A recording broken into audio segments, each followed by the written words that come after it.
Alors, Rabbi Nathan, il dit, Vetedagdek etev, bekol dibour vedibour shel divrei hazohar hakadosh anal.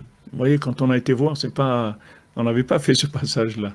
Mais Nachamaïm, on a senti dans ce qu'il disait Rabbi Nathan qu'il fallait aller voir là-bas. Il te dit, Tedagdek etev, va regarder précisément, c'est-à-dire va, sois pointilleux, chaque parole de ce Zohar HaKadosh là.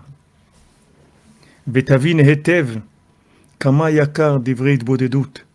Et tu vas comprendre, bien comprendre, comment c'est précieux la hitbodedut. Tu vas comprendre la grandeur de chez Shofrim Sichato Lifnei Hashem Yitbarach, qu'on vient déverser son dialogue, sa discussion devant Hashem. Ve'afalpi chez Zekama Hashem Yitpalel, malgré que ça fait longtemps qu'il a prié, qu'il prie pour quelque chose.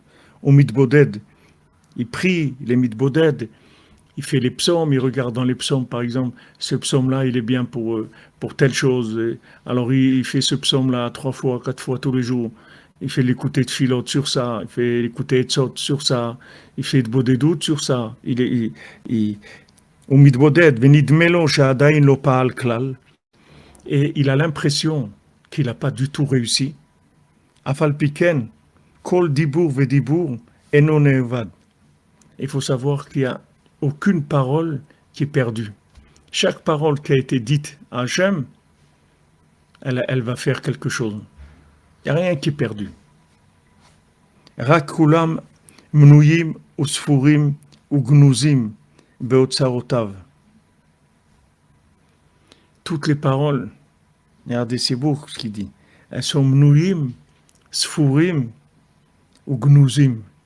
C'est-à-dire on les compte, on les entre Manouille et entre Minyan et Mispar, c'est-à-dire que c'est numéroté et c'est compté. C'est compté.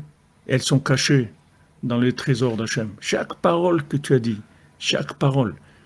Là, tu crois, chaque parole que tu dis à Hachem, il la prend, elle est classée, elle a un numéro, elle est rangée quelque part dans les trésors d'Hachem.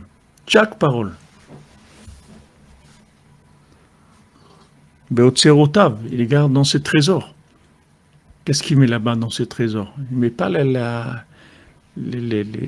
des diamants ou des, je sais pas quoi, ou une Ferrari.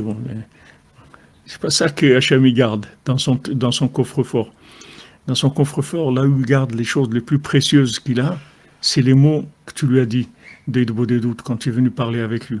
Pour lui, c'est la plus grande, parce que il n'y a pas une plus grande preuve de reconnaissance de Dieu que quand tu parles avec lui. Il n'y a rien qui prouve plus que tu crois en Dieu que quand tu lui parles. Donc pour lui, c'est très précieux, ces paroles-là. Nous, on est là, on croit, bon, on parle, on a demandé plein de fois, on a parlé de la chose. Non, tous les jours. Allez, encore, et tu parles, et tu essayes de développer sous cet angle-là, tu essayes de trouver des arguments, tu essayes de présenter le mieux que tu peux. Hachem lui-même, il va t'aider aussi, il va t'envoyer des mots pour le convaincre à lui, parce qu'il sait, lui, il sait qu'est-ce qui va le convaincre. Il te met ces mots-là dans ta bouche.